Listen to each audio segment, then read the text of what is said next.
Good afternoon, everybody. Thank you very much for joining Sir Patrick and Jonathan Van Tam in London and me here in isolation in Buckinghamshire. Today, we've reached the fourth step on our roadmap.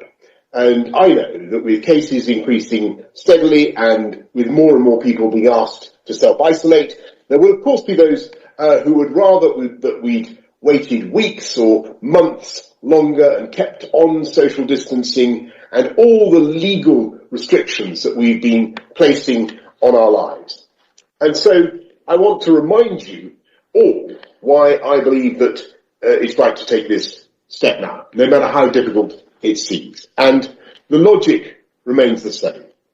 That if we don't open up now, then we face a risk of even tougher conditions in the colder months, when the virus has a natural advantage, and we lose that firebreak of the school holidays, and there comes a point after so many have been vaccinated when further restrictions no longer prevent hospitalizations and deaths, but simply delay the inevitable. And so we have to ask ourselves the question, if not now, when?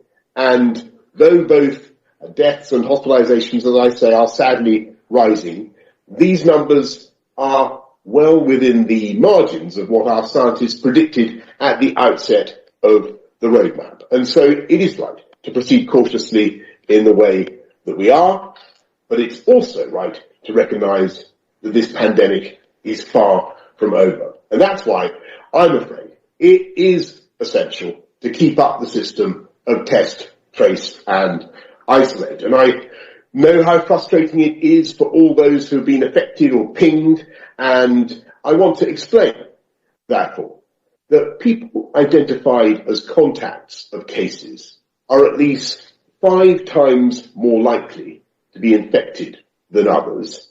And even if they've been vaccinated, there is a significant risk that they can still pass the disease on.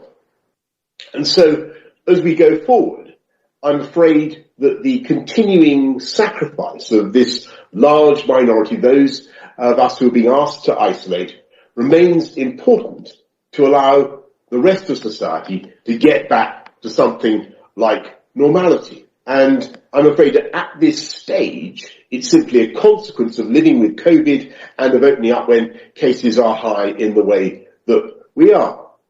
As you know, we'll be moving on August the 16th to a system of testing rather than isolation for those who are double vaccinated, by which time, of course, we hope that the wall of immunity in our country will be even higher.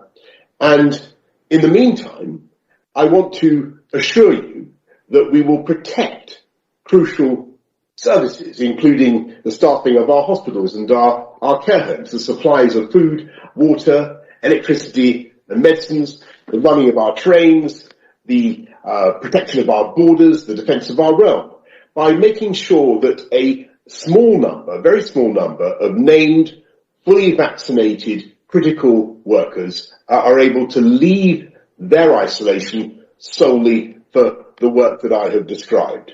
But for the vast majority of us, myself included, we do need to stick with the system for now.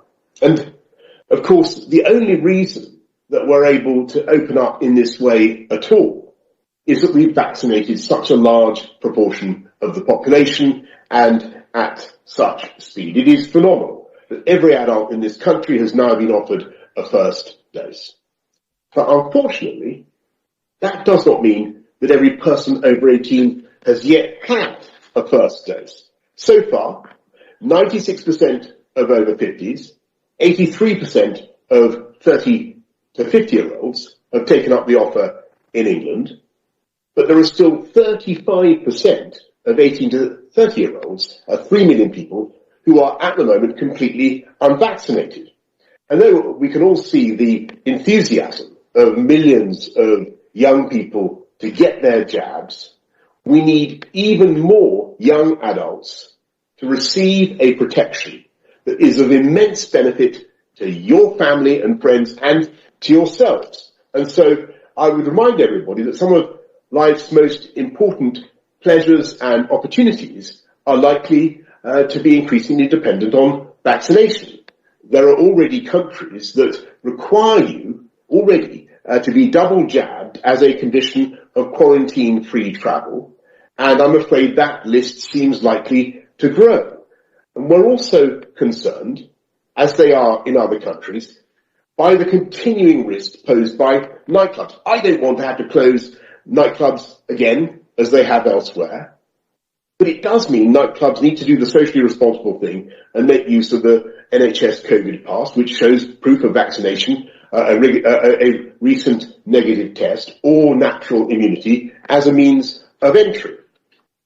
As we said last week, we do reserve the right to mandate certification at any point if it's necessary to reduce transmission. And I should serve notice now that by the end of September, when all over 18s will have had their chance to be double jabbed, we're planning to make full vaccination the condition of entry to nightclubs and other venues where large crowds gather. Proof of a negative test will no longer be enough. Now, let me stress, we want people to be able to take back their freedoms as they can today. We want this country to be able to enjoy the fruits of our massive efforts and of our enormous vaccination campaign. But to do that, we must remain cautious and we must continue to get vaccinated. And that's why we're asking you to come forward and get your jabs now. Thank you all very much.